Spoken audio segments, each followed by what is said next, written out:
Hey, I'm Matt. And I'm Philip. Welcome to ValiCity. In today's show, if Amazon were a country. Amazon is a tech company founded in 1994 by its current CEO and president, Jeff Bezos.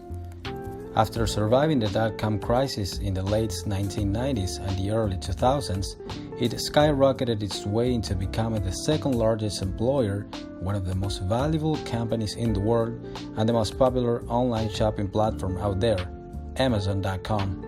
If Amazon were a country, it would have 750,000 inhabitants, more than countries like Macau, Montenegro, Luxembourg, and Iceland.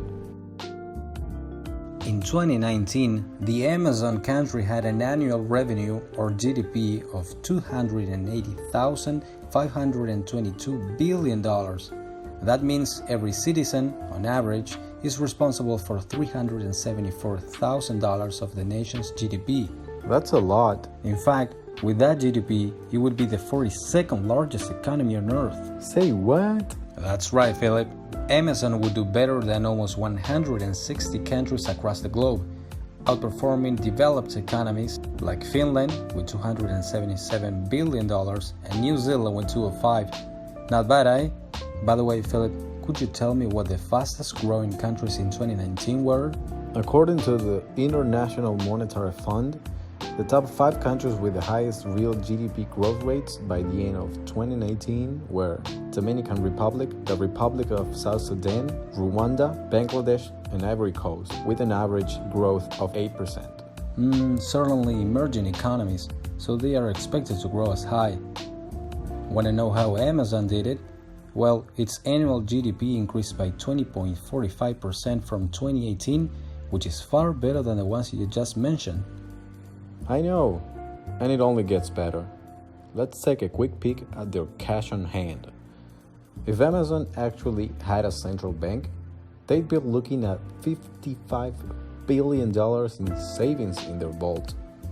That's enough money to buy any of the following popular companies such as General Motors, Ford Motor, Tesla, FedEx, Dell, and many others, since all of them have a market cap of $50 billion or less. So it is a lot of cash indeed. Matter of fact, it is so much that Amazon could buy eBay, Hewlett-Packard, Expedia, TripAdvisor, and Fiverr combined. You heard me right, combined. Of course, if they ever want to buy eBay, they should definitely be aware of those antitrust policies. Now, back to Amazon as a country. Yeah, you're right, Matt. Let's dive into some critical numbers. One of the key ratios utilized to measure a country's economic health is its total government debt as a percentage of the GDP. Given that number, we can say that it's a pretty healthy economy, especially if we compare it with highly indebted countries like Japan, Italy, and the United States.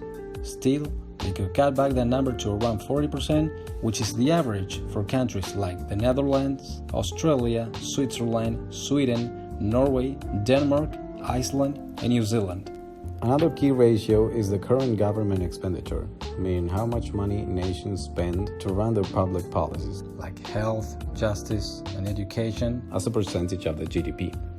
If we take all Amazon's current liabilities, which of course include salaries, and divide them by the revenue or GDP, we'd get to 31% more or less, which is quite less than the same ratio for the G20 countries, known for being very mature economies and for spending big money in social causes.